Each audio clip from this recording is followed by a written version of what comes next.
sejak lahir emang udah ada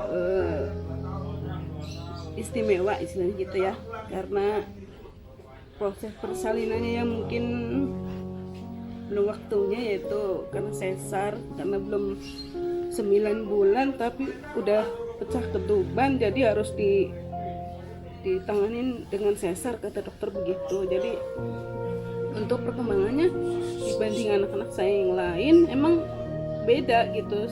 Setelah 3 bulan kejang itu anak saya pertumbuhannya beda. Terus di usia 7 bulan misalnya udah bisa duduk, anak saya belum.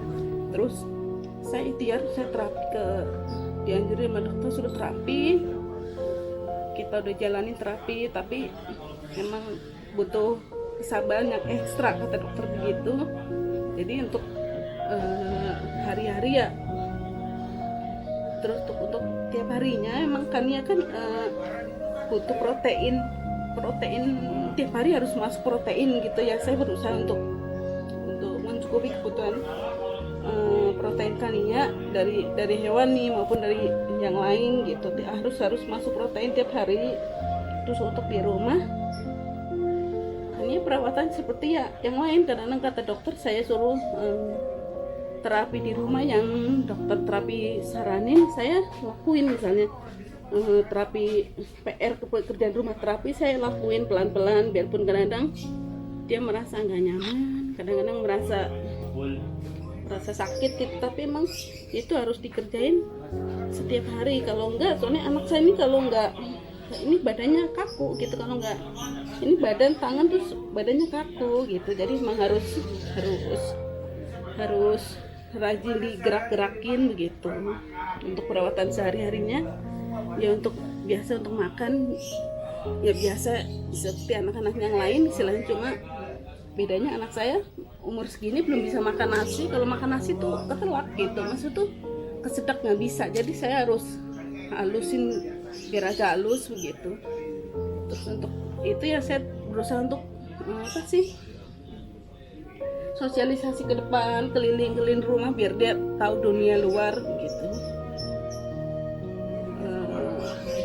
Untuk rutinnya paling ya sebulan sekali saya harus kontrol ke spesialis anak, terus ke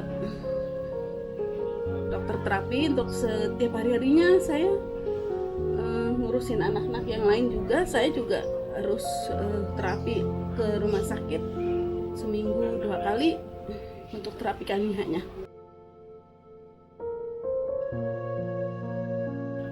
Ya untuk biaya ya terus terang ya emang ya bismillah gitu ya, kita selalu berikhtiar gitu, biar gimana caranya berpenghasilan, pinjam sana pinjam sini untuk perawatan Kania ya bismillah begitu. Sehari-hari saya bantu untuk ekonomi gitu. Saya kan punya keahlian, saya tuh suka dipanggil tetangga, mungkin ada lingkungan kadang minta tolong untuk ngurut gitu. Kadang saya suka bantu ngurut gitu. Kalau Kanianya lagi anteng, pas lagi tidur bobo siang, saya ada yang nyuruh ngurut segitu, saya berangkat ngurut gitu untuk menambah kebutuhan kami sehari-hari itu. Untuk kebutuhan nutrisinya Kania kan harus tiap hari harus masuk protein gitu. Jadi untuk bantu Kania untuk beli proteinnya apa dan yang lain-lain gitu. Kalau ditinggal kadang ada kakak yang SMP, kadang pasti bobo gitu, saya tinggal paling sejam 2 jam lamanya, setelah itu saya baru pulang.